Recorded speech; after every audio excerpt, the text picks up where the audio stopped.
again. What's that? There you go. So coon, that's probably the, I don't know. Bring up the coon hunting. Coon hunting is a passion for me. I haven't done it as much just because the military kind of took that ability away. Only time I ever get to do it is when I'm back here with you. Yeah. Thank goodness you kept on, because you're the only one left in the family that still does it. And that's when I spent the most time with my grandpa Boogie. He always took me deer hunting. I spent time fishing, but there wasn't nothing better than running dogs with him when I was growing up. And Derek, you probably same thing. That's your favorite with grandpa. Everything we did with him, that's probably the. Yeah, that's the absolute favorite. I mean, I love the deer hunt and fish and everything, but when it comes to my passion, coon hunting's number one. And I think it's just because, I did it so long with Pat. I mean, for goodness sakes, him and Dad, they was literally carrying me in their arms when I was 6 months old running dogs. Yeah. I don't remember it, but they told me tons and tons of times. That's whenever I started. So I can remember doing it. I couldn't even keep up. There's many times he told me on his back, let's go up these hills around here in West Virginia. Just he would take me. I mean, that's what it is. And it was crazy.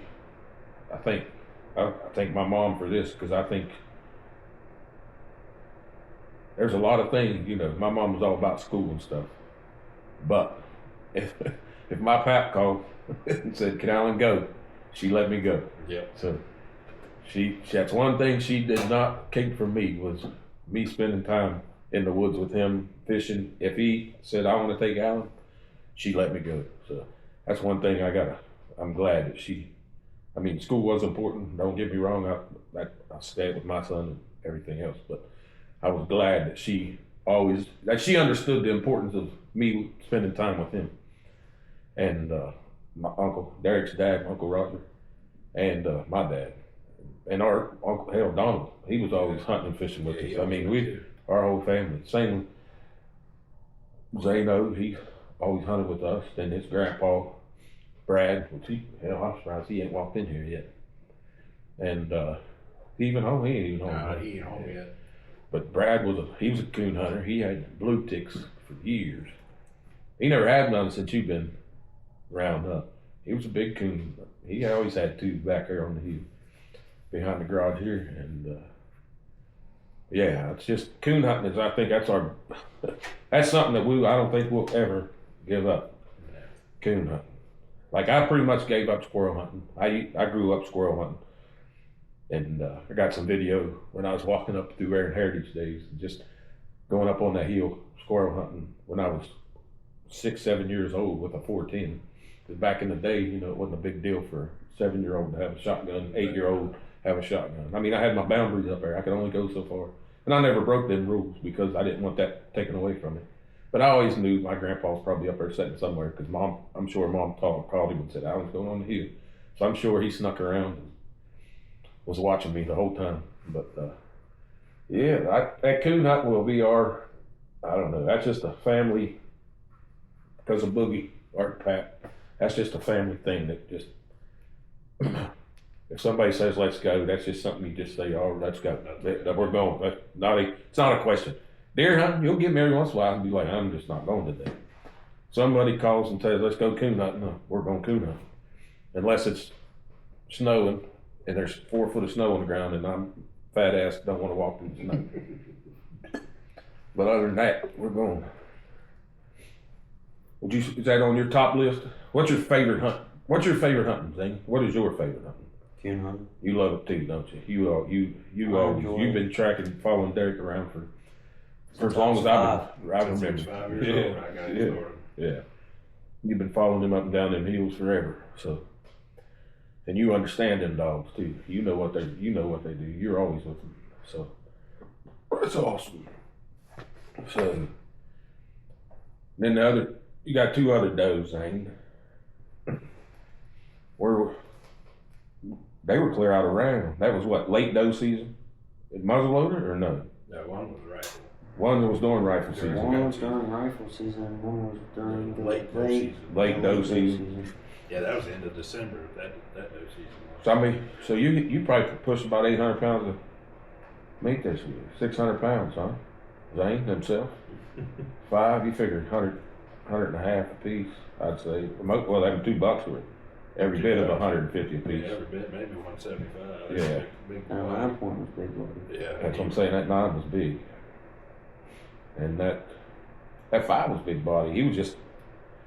He's been around for a while. He was an Old older deer deer. with Yeah, Not he real just good genetics. yeah, the genetic. He needed to go, and that was good. That was there was like 3 deer that I said that I was going to take. They weren't big, but if they come through, I was going to take them. It was another 5 point, Yeah, another 5 and then a and 7. then a scraggly 7. But I think somebody ended up getting that 7. Mm, Did they not? no, I think at 7 he got in a fight. We had him on camera and he broke No, his. that I didn't. I wanted to kill it, but I don't think I'd have killed that high 7. Okay. Oh, the high 7. You're talking about the other Yeah, one. that- The scraggly. Like scraggly one. I think it had to be partners with that 5-year-old. You know what I mean? They had to be some kind of related because they was both scraggly. We've had them on camera last 3 years, 3 or 4 3 or 4 years, years at least. and they have never developed into anything. Yeah. And then I had my little kill, that little buck down in Kentucky. Yeah, he's little all right.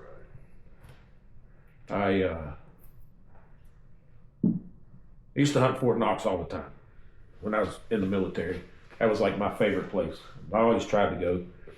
There's times I was able to go, and I've hunted this same spot. And I killed a big 11. I think it scored almost 180 or right at 180 back in 2005. I killed the 11. And then the following year, 2006, I killed that 13, and it scored 164 something. I did find a paper on that. Both giant deer. Both were monster deer, huge deer. But I killed them out of the same tree. So when I went down there this year, I had old Army buddies that we've been friends since the 90s, and he lives there now. So he's been trying to get me to come down. So I was like, ah, shit, yeah, let's go. I'm doing it this year. That's what I told Derek. I said, I'm going to Kentucky this year. I'm doing it. And I said, I'm going to figure out what we have to do to get these guys down there to hunt with me next year. And that was one of my things there. Well, we figured it out. It's pretty simple. It's not anything. We just have to go a day early to get their pass for post, more or less. But we can still buy all their stuff online and stuff, just like I did. So I just have to get them their pass to go home post. But this spot I've been hunting, that I hunted in the 90s. I think I killed an 8 point or 9 point in the 90s when I hunted there that one year back in 99. But I've always hunted this same little spot.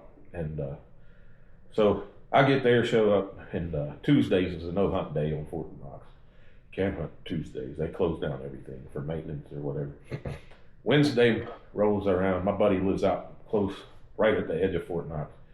And he's been hunting this area. And I was like waiting on him, and I didn't get in. I didn't get over to where my spot was to see if I could get to where I hunted before or not. So I was like, whatever. Well, anyway, I woke up that morning. It was snow or raining, pouring rain. It was like 50 degrees. I got soaking wet. 10 o'clock.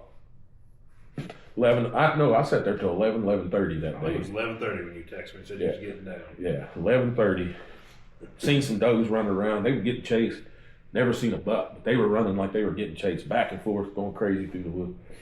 And it was an area I've never hunted before, and I was like, man. But I didn't like it. I didn't like. It was overgrown too much. I didn't feel comfortable. Anything over 20 yards, I just felt like twigs were everywhere, and I was like, I'm going back to my spot. I'm gonna figure it out. So my buddy, he has the big Fort Knox map in his garage. I get back there and I was like, all right, so here's where I used to go. So I was like, man, I'm gonna park right here. And I got on Onyx, or Fort Knox has a special map system that you can use and you can mark. So I looked at it, and from where I was parking to walk straight, almost exactly where I hunted all the years before, it said, I think it was 350 yards or 400 yards. It wasn't far. So I get there, wake up late that morning, because me and my buddy had a couple too many of them beers. And I wake up late. And he's running through the house because he's half late too. It was still, dark. It was still 5:30 in the morning, but I wanted to be down at that area at 5. I ended up getting down there, still dark that morning, and so I get all my stuff, get the saddle, everything, get it on, and I start walking. I mean, it's a straight line from where I was parking to where I was going, straight line. So I'm going through there, going through briar thickets and everything else. Takes me like 30 minutes. I'm walking back through there. Probably the first 10 was just after I got out of the field was just briar thickets. Yeah, trying to find a way through the mess. Oh, it was a mess. And then I walk another 100 yards, and the ground starts getting soft. I was like, what the heck is going on here? I turned on my light. The damn beavers had done built a dam and flooded that whole bog. So I was like, well, it looks like it's lower to the left. So I start walking down towards the left. Walk all the way down. Nothing. No way I'm getting over to where I need to be. I've done walked. And it's done already daylight. I think it's like 7:10 now. So I've done walked an hour trying to figure out how to get to my spot. Far, And I haven't went nowhere. So I was like, man, I got to get in a tree. So I walk a little bit further and there's a right of way. I was like, oh yes, perfect. I can do this. So I went from madder than hell to, all right. So I was like, all right, I'm going to walk up this right of way. And I said, when I find a scrape, I'm going to get back in the woods off of it and sit there.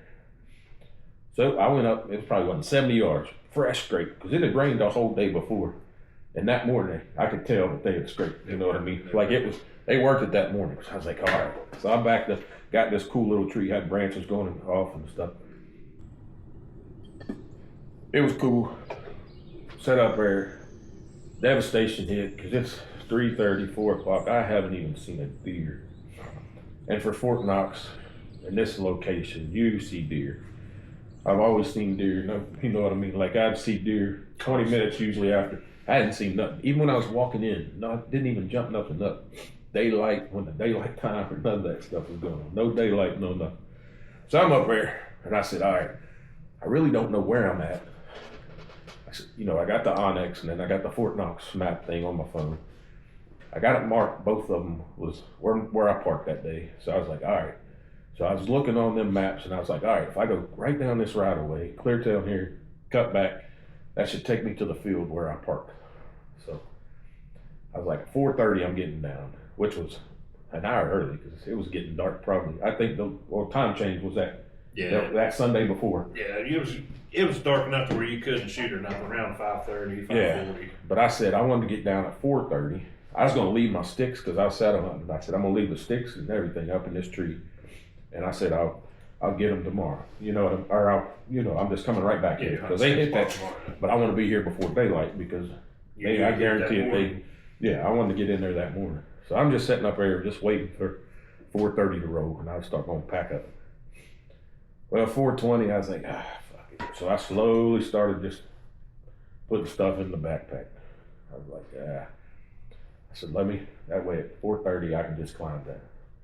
Well, I took everything down because I had the little phone bracket, just a video with the phone as much as I could. Because we had already talked, we're going to do it. We're going to start videoing. I think that was when we said we was going to start doing it. Yeah, I think it was just a couple of days before that we found. Well, was my last couple, like the last 2 times I went on the hill here before I left to go to Kentucky. Yeah, so just I had that the little snake wrap thing and that would hold her phone, and we was getting good. I was getting good videos with that, and I was like, I'm gonna do it. So I unhooked that off the tree. I put it away, put the phone in my back pocket, and put the quiver on my bow. Took my strap down that I had all my stuff hanging on, packed it in the backpack, threw the backpack on, and had the bow, had the string wrapped around my bow. And it's just a habit of mine, before I get down, I always give one last look before I send the bow down. Well, I look out through there and I see a doe. I was like, shit, now I'm going to be stuck here. It's going to be dark by the time and it wasn't. 10 seconds later, all I seen was horns. I was like, ooh, there's one of them Fort Knox deer. But they were moving so quick. Like I didn't even have time to get the shakes or nothing. You know what I mean? Like he was coming that quick. Yeah. But now I had ranged the right of way to the backside of the right of way where the way they were coming was 25 yards. Closer to me, this side of the right of way was 19 yards. So I'm sitting up there, the doe comes out and she walks straight down the backside of that right of way. Well, when she did that, I just instantly was like twisted my sight to 25 yards. And then she come out and she walked straight down below me. So now I got her, I don't know where she's at. I can't see, and I'm watching these horns, trying to figure out all that. And when it comes out, it walked straight to the scrape. Didn't go the way she did. Changed it all up. Now he's where my first available shot's going to be 10 yards.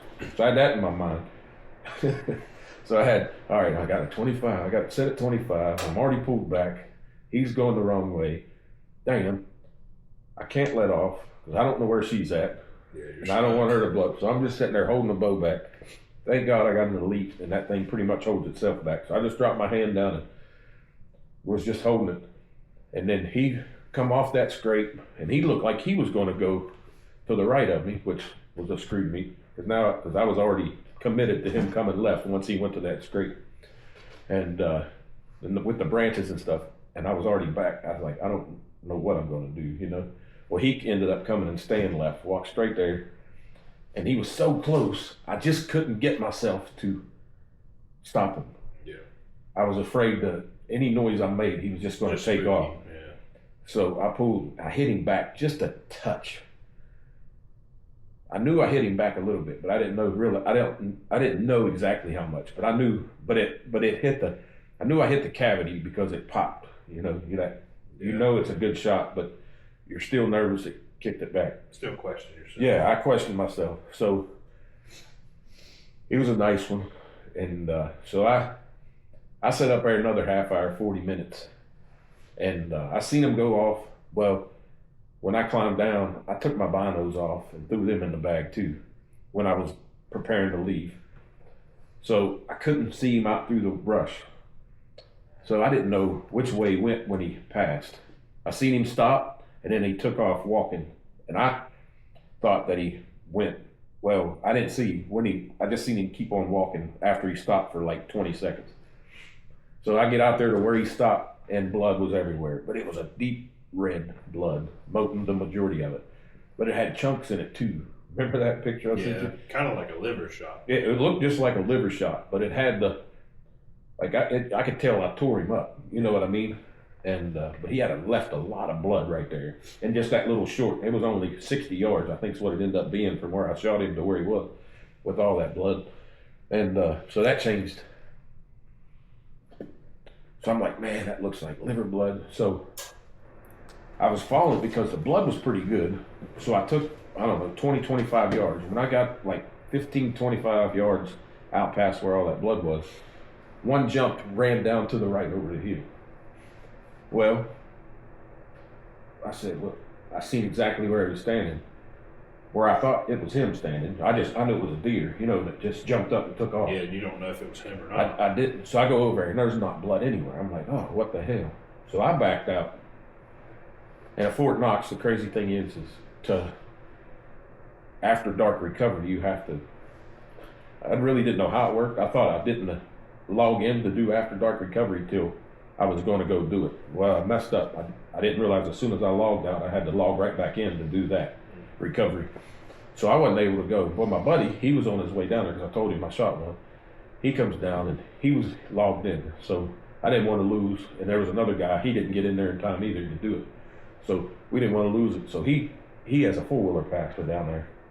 So he hopped on a four-wheeler, and I had it marked on Onyx. I sent it to him. He went straight to that blood pile. And I told him what I thought I seen, that the deer went right. Well, so long story short, he couldn't find no blood after that either. He comes back. So I was like, well, I know he's dead. And we all talked, and a couple other buddies we brought, showed pictures and everything. And we were like, he's dead. He's going to be dead. Just let him go, just in case it's the liver going to more. Yeah, and then you was giving me updates every couple of minutes of what was going on back here in West Virginia. Yeah, and then, so that morning I get up, I go down, I get back up in the saddle. I was like, I'm going to sit up here just a little bit, just to see if anything else hits this scrape or whatever, I said, I'm not going to shoot because I know that deer's dead, but I just want to be up out of the way and not let any other deer know I'm in here, Yeah. So I get down, it's probably about 8:30, 9 o'clock. sun's up good, I can see. Walk straight to that blood, and then I do the same thing, go over to the right. Well, come to find out, and I walk clear to the other right of way and back, because I was like, he's dead, I'm gonna see belly, something. Done all that, walked all the way, nothing. I was like, man, I started getting devastated. I was sick to my stomach because now I made a bad shot. You know what I mean? That's what I kept saying. I didn't kill this deer. I wouldn't. And that's I can't do it. Yeah, I can't. that tears every hunter up too. I just can't do it. So I was like, I know I killed this deer. I know this deer's dead. So I went back, and I don't know how I missed it, and my buddy, and we both, when I showed it, because he come and helped me get it back out that next day. Yeah. When I did find it, he come and he was like, I don't know how we missed it. Well, the deer went left. So obviously it was that doe was there. When I got down that doe, I jumped the doe up. The buck went left, and he ended up being 150 yards and was dead as, he died the night before, that night. I didn't want to say no longer. He was probably dead at 10 o'clock. He was so stiff, like he was, so I gutted him out. He was spoiling already. So that's why I know it was early. And I hated that because that meat was bad. Yeah, that was a big deer too. Yeah, he took up the whole truck, man. Like, and then we hung him from that ceiling in his nose, which we couldn't get him all the way up when we hung him up my butt. But I didn't realize when I was gutting him, I double lunged him and livered him somehow. A rage, that's all. Yeah, that's all big it was. cut. That big cut, it got them all. And then the way the angle was, I knew I hit him a little high, but the way the angle was, I'll come right down through both, and it caught liver and lungs, and caught a little bit of the left side lung and destroyed the right side lung. But that liver, it slid straight through that liver too, and all that blood. I just think he was bleeding so bad from the liver, it just covered up that little air bubbles. Yeah. Because I'd have looked all night, you know what I mean? It was just, that was devastating. But he ended up being, what I say, 154? Yeah, 154. 154, nice one. We ended up, but that was my only one. Then I come back here. I FaceTimed you that morning. I think it was like the third day I was back. It was cold, and I seen nothing. It was the biggest deer I ever seen in West Virginia. I was still shaking when I was FaceTiming you, showing you where it was and stuff. But the whole craziness, that's when we figured out we got to quit overthinking this shit. That was the first time we said we got to quit overthinking how we're setting stand, because we moved the stand up there, and we kept saying, I remember I was like, yeah, let's move it over to the fence. Well, we don't need it over by the fence because that's not our property. We can't shoot over anyway. We were setting up more for rifle season. We wasn't setting up for bow season. Yeah. But it was a Cadillac seat. He got up there and it was it was very nice. But like you said, we was planning on rifle because rifle was right around the corner. So we did, and we was like, wow, we can just sit back here. So I was like, I'm gonna go up there and hunt out of there. And that thing come, and what was crazy is the tree that we was talking about putting it in, it was like 15, 20 yards, bruised, chasing the doe that morning.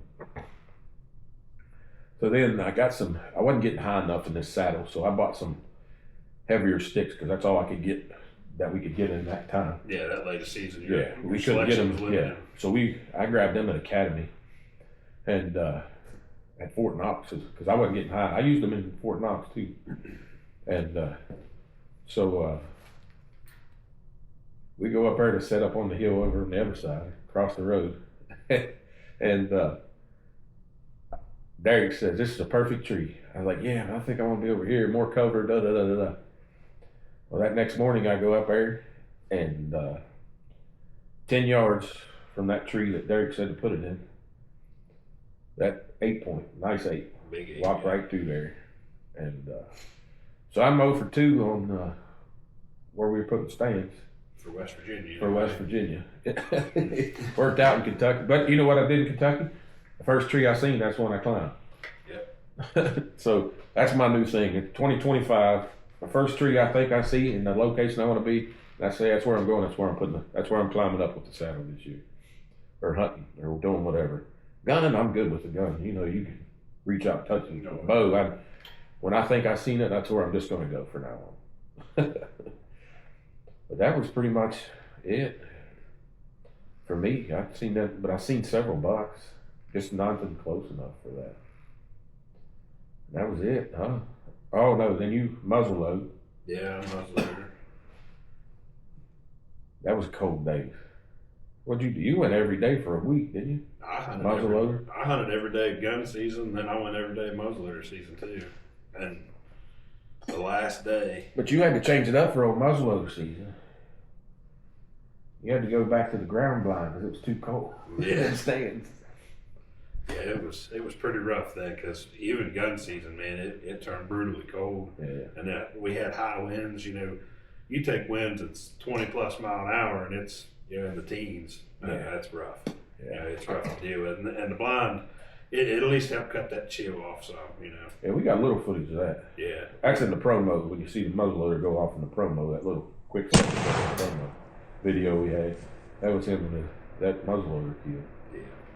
Zano was with you that day, huh? He's the one that talked you into shooting it? Yeah, he's the one to talk me into it. I try to pride myself on taking, bigger mature deer. Of course, that deer ended up being, he was a mature deer. He was one of the ones that. Yeah, he was old deer. Yeah, he was an old deer, just didn't have a big rack. He was a 6-year-old, wasn't he? More 5 or 6. He was every bit of 5 or 6. Yeah, Yeah. I mean, hardly any teeth left in his Yeah. head. I mean, he No, was, that was a good kill. I mean, that's a genetic kill there. Yeah.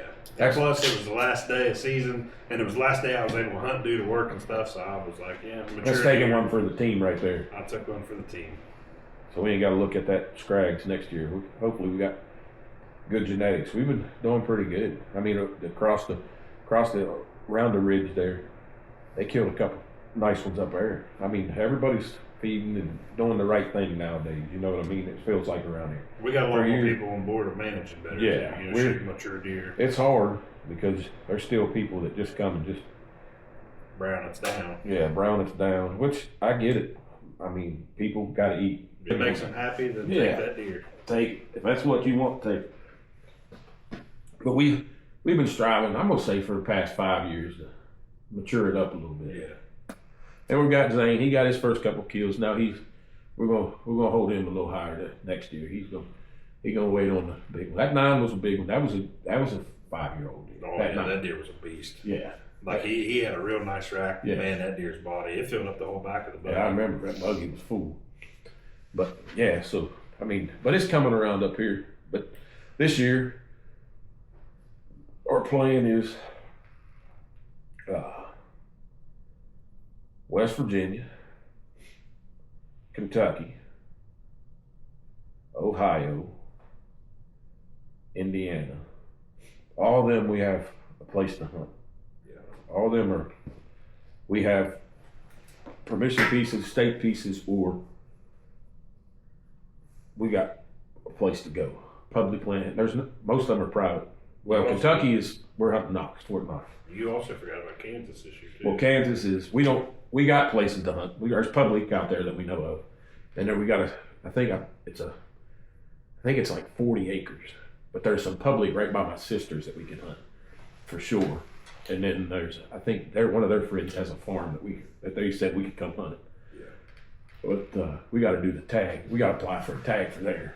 So we got to Pennsylvania's another one. Oh yeah, Pennsylvania. I forgot. And we just got that. I think it's what I tell you, 120 acres, and you just was able to acquire permission there about what, a month ago? Roughly. Yeah, I got permission for all that a month ago, and been looking at it on Onyx, and it's that right away, that top in that back corner. That's gonna be something. Man. Yeah, and then it's got that creek running through it. It's got that brush that runs along, or the woods that run along that creek. So that's good. We got plenty to come along, and then trout fishing. We're gonna be doing a lot of trout fishing this year. I'm gonna get them up to a place they've never been before, up in Erie. Let them fish up there, Erie. They'll lose their mind up there. So back to the fishing stuff. I don't know. At least as soon as this weather breaks a little bit, we'll be able to get back out there. I'm excited for fish. I always love trout fishing. That's something we got to pick up. A new boat, new little boat to troll around on. And I gotta get that. I want to get that down. What the hell is that drone? That little drone that gets false around. And get it set up. Practice with it. Get it going. Get some good video of that. That'll be awesome. I think it'd be really a game changer up on the stream. Oh yeah, you can follow us Getting them around. good shots. That'd be Yeah. awesome. So where do you want to go first? I want to go to Cranberry. Lake. Yeah, Cooper's Rock.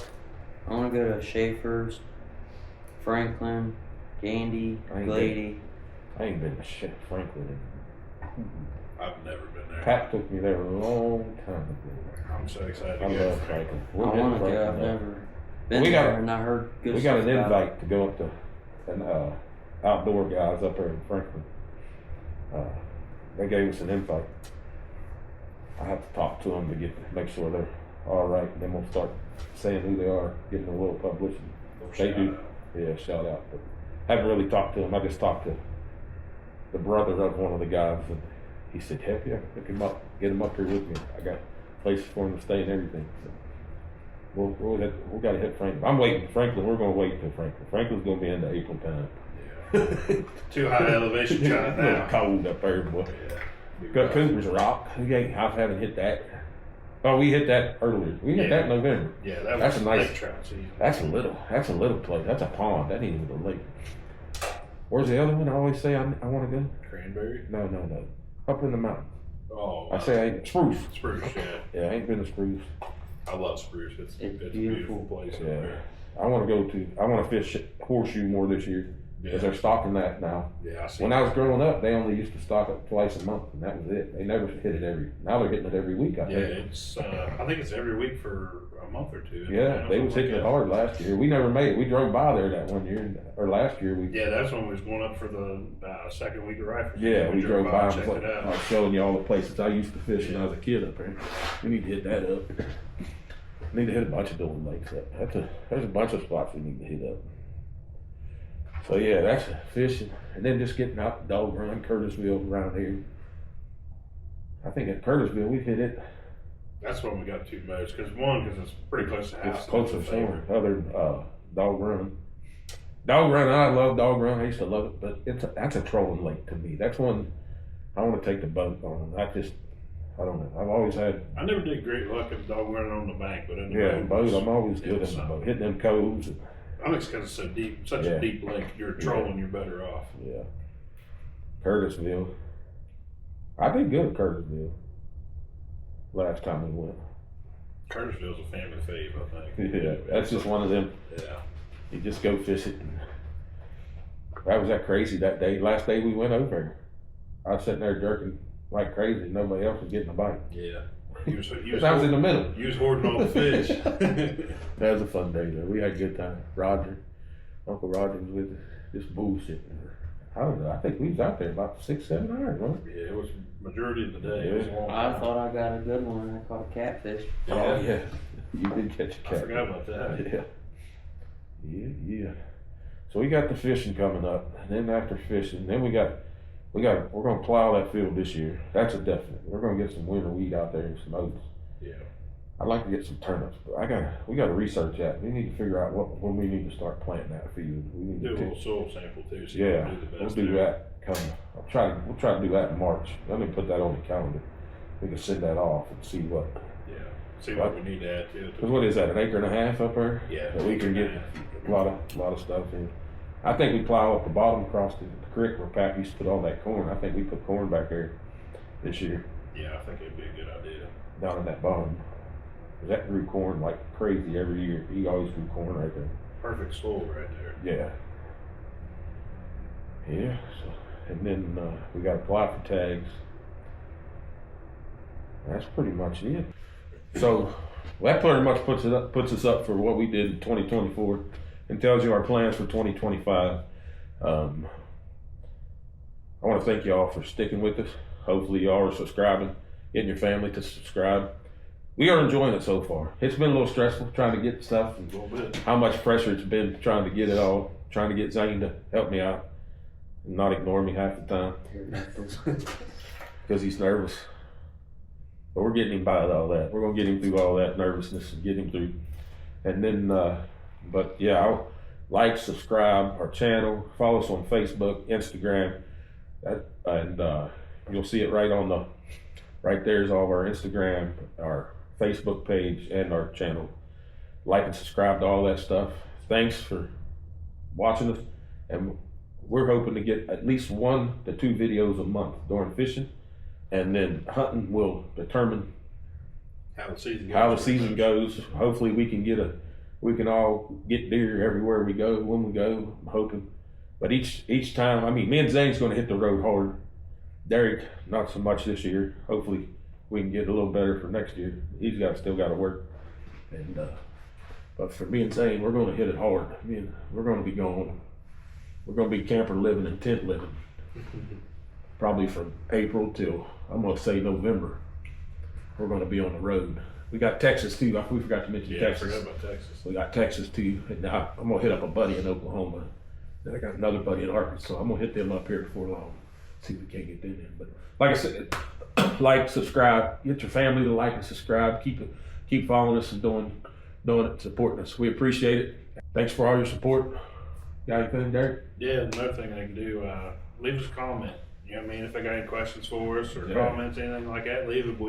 We'll read them, go over them, and do everything we can to respond to We'll you. call buddies and everything else trying to get answers for you. If there's something, I mean, we've been doing this for a long time. We don't know all the answers, but we got a lot of people we talk to for it too. Zane, you got anything? No. You done? All out? Yeah. All right. Thank y'all for watching. See you on the next video. See y'all.